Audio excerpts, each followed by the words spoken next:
प्रिय भक्तों, पिछले वीडियो में आपने राम जी के वनगमन, निषाद राज से श्री राम जी का मिलन तथा कीवट द्वारा प्रभु राम को गंगा पार कराने आदि के बारे में जाना। अब आप आगे जानेंगे कि प्रभु राम वन में किस प्रकार विभिन्न वनवासियों और ऋषि मुनियों को मिलते हुए चले जा रहे हैं।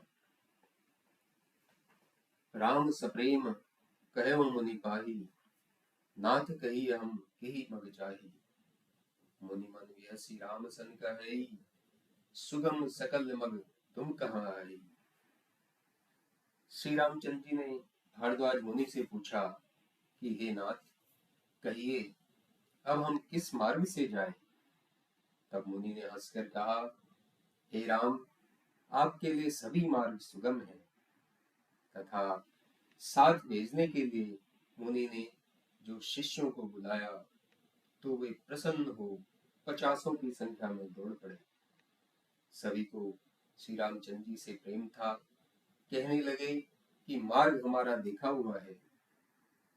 उनमें जिनके अनेक जन्म के पुण्य थे, ऐसे 4 ब्रह्मचारियों को मुनि ने उनके साथ कर दिया। फिर तो श्री रामचंद्र जी भारद्वाज जी को प्रणाम कर प्रसन्नचित्त वहां से चल पड़े। गांव के समीप पहुंचने पर वहां के स्त्री पुरुष दौड़कर उनका दर्शन करते तथा जन्म लेने का फल पाकर सनाथ हो अपने मन को उनके साथ भेजकर आप दुखी हो लौट आते। आगे आकर श्री रामचंद्र जी ने उन ब्रह्मचारियों को लौटा दिया। वे अपनी अभिलाषा पाकर लौट गए। यमुना पार करके श्री राम जी ने स्नान किया, जो उनके शरीर के समान ही श्याम रंग की है। यह सुनते ही यमुना तट के वासी स्त्री पुरुष अपने गृह कार्यों को त्याग कर दौड़ पड़े और आकर श्री रामचंद्र जी की सुंदरता को देखकर अपने भाग्य को धन्य कहने लगे।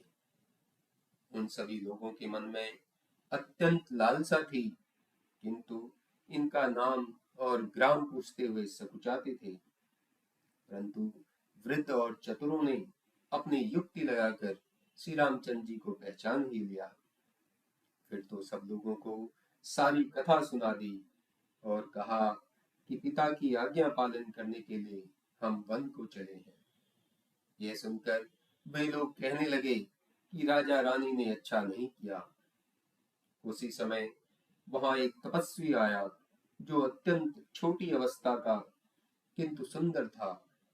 वह वैरागियों का सा वेश धारण किए था और श्री रामचंद्र जी में प्रेम करने वाला था। तब तपस्वी अपने इष्ट देव श्री रामचंद्र जी को पहचान नेत्रों से जल भर पुलकित शरीर हो दंडवत करते हुए पृथ्वी पर पेट के बल गिर पड़ा। उसकी वह दशा बखानी नहीं जा सकती। श्री रामचंद्र जी ने प्रेम पूर्वक उसे उठाकर हृदय से लगा लिया। उस मिलन को देखकर सब कोई कहने लगे कि प्रेम और परमार्थ ही दोनों साक्षात शरीर धारण किए हुए हैं। फिर वह लक्ष्मण जी के चरणों पर गिरा तो लक्ष्मण जी ने उसे प्रेम पूर्वक उठा लिया। तत्पश्चात सीता जी के चरणों की धूलि ग्रहण की तो माता के समान सीता जी ने भी उसे आशीर्वाद दिया। यह देख निषाद ने उसको दंडवत किया तो उसे राम जी का भक्त समझकर उसने प्रसन्नता पूर्वक निषाद को हृदय से लगा लिया। तत्पश्चात वह श्री राम जी के रूपामृत को अपने नेत्र पुट से पान करने लगा। इस प्रकार वहां समस्त लोग श्री रामचंद्र जी, लक्ष्मण और सीता का दर्शन कर स्नेह से व्याकुल हो गए। स्त्रियां कहने लगी कि वे माता पिता कैसे हैं कि जिन्होंने ऐसे बालकों को वन में भेज दिया है। तब श्री रामचंद्र जी ने अनेक प्रकार से सखा निषाद को घर जाने के लिए समझाया तो वह श्री रामचंद्र जी की आज्ञा से विवश हो अपने घर को लौट पड़ा। फिर तो सीता और लक्ष्मण सहित श्री रामचंद्र जी ने यमुना को प्रणाम किया और तब उस सूर्य नंदिनी की प्रशंसा करते हुए प्रशंसा करते हुए प्रसन्नता पूर्वक सीता से दोनों भाई आगे के लिए चल पड़े। मार्ग पर चलते हुए अनेक पथिक मिले।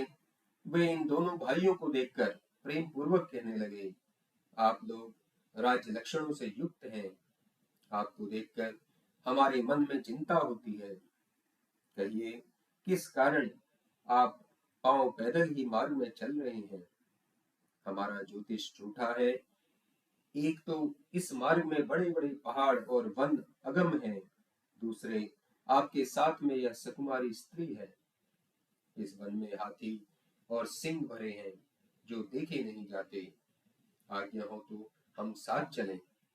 जहां तक आप जाएंगे हम पहुंचा देंगे और फिर आपको प्रणाम करके लौट आएंगे।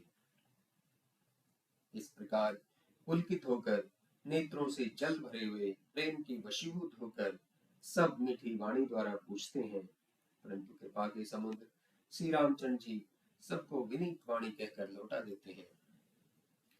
श्री रामचंद्र जी के उस मार्ग में जो नगर और गांव बसे थे, उनकी देवलोक और नागलोक में भी अधिक बड़ाई है। न जाने परमात्मा ने किस मुहूर्त में बसाया था, जो परम पुण्यमय और धन्य थे। जहां जहां श्री रामचंद्र जी के चरण पहुंच जाते थे, उसके समान इंद्रपुरी भी कुछ नहीं थी। उस मार्ग के निकट वासी पुण्यों के समूह हैं, जिनकी प्रशंसा इंद्रपुरी के वासी भी करते थे। जो सीता और लक्ष्मण सहित घनश्याम श्री रामचंद्र जी को देख लेते थे और जिस तालाब नदी में श्री राम जी स्नान करते थे, उसकी प्रशंसा तो मानसरोवर और गंगा जी भी करती थी। जिस वृक्ष के नीचे जाकर श्री राम जी बैठते थे, उस वृक्ष की कल्प वृक्ष भी सराहना करते और श्री राम जी के चरण कमल के पराग को स्पर्श करके पृथ्वी माता अपने भाग्य की बड़ाई करती थी। इस भांति बादल छाया करते और देवता लोग फूल बरसाकर भगवान का यशोगान करने लगे। श्री रामचंद्र जी पहाड़ों, वनों, पक्षी और मृगों को देखते हुए मार्ग में चले जा रहे थे।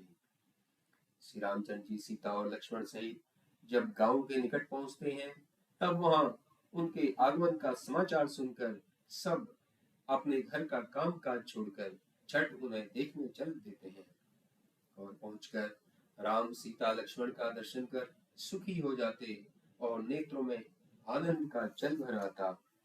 इस प्रकार राम लक्ष्मण दोनों वीरों को देख लोग ऐसे मग्न हो जाते कि उनकी दशा वर्णन नहीं की जाती। मानो जन्म के दरिद्र को चिंतामणि की ढेरी मिल गई हो। एक दूसरे को बुलाकर शिक्षा देते थे कि आओ क्षण भर नेत्र को का फल ले लो। श्री रामचंद्र जी को देखकर लोग तो ऐसा प्रेमानुरागी हो गए कि साथ जाने लगे और कुछ नेत्रों से उनकी छवि को अपने हृदय में धारण कर तन मन और वाणी से स्थिर हो जाते। कुछ लोग बरगद की छाया देखकर तृण और पत्ते बिछाकर श्री राम जी से कहते थे कि क्षण भर यहाँ विश्राम कर फिर चाहे आप अभी चले जाइए या प्रातः काल चले जाइएगा। कोई घड़ा भरकर पानी ले आकर कहते कि हे नाथ जल पीजिए। उनकी अत्यंत प्रीति देखकर राम जी सीता को थकी हुई जानकर वट की छाया में घड़ी भर समय बिताते। वह अनुपम रूप देखते ही मन मोह जाता है। चारों ओर सुंदर कतारों में खड़े होकर लोग श्री रामचंद्र जी का मुख ऐसे ही देखते जैसे चंद्रमा को चकोर देखते हैं। उनकी तरुणावस्था के शरीर पर करोड़ों कामदेव मोहित हो रहे थे। लक्ष्मण जी बिजली के समान नख से शिखा पर्यंत बहुत ही सुंदर और जी के सुहावने हैं। मुनियों के से वस्त्र कमर में तरकस कसे थे और हाथ में धनुष बाण शोभायमान था। सिर पर सुंदर सुहावनी जटा, मुकुट और विशाल वक्षस्थल, नेत्र और भुजाएं थी और शरद चंद्र के समान सुंदर मुखारविंद पर पसीने के जलविंद मोती के समान शोभा दे रहे थे। वह मनोहर जोड़ी वर्णन करने में नहीं आ सकती, क्योंकि मेरी बुद्धि बहुत कम है। उस समय वहां के सब लोग श्री राम जी, लक्ष्मण और सीता जी की सुंदरता को देख देख कर दंग रह गए। प्रेम के प्यासे सब स्त्री पुरुष चकित हो पीछे दौड़ आते थे।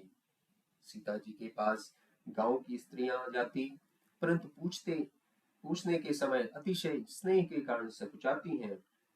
सब स्त्रियां बारंबार सीता जी के चरणों में लगती और कोमल अति सुहावने वचन कहती कि हे राजकुमारी, हम आपसे विनती करती हैं। परंतु स्त्री स्वभाव से पूछती हुई कुछ डरती हैं। हे स्वामिनी, जो अपराध हो सो क्षमा करना और हमें गंवारी जानकर हमारे कहने को बुरा न मानना। दोनों राजकुमारों की सुंदरता मरकत मणि और सोने की कांति के समान है। इनकी सुंदरता किशोर अवस्था बहुत ही सुंदर है। ये सुखमा के धाम है। शरद ऋतु के पूर्ण चंद्रमा के सदृश इनका मुख है और शरद ऋतु के कमल के से सुंदर नेत्र है। इनको देखकर करोड़ों कामदेव लजा जाते हैं। सो हे सुमुखी, ये तुम्हारे कौन है?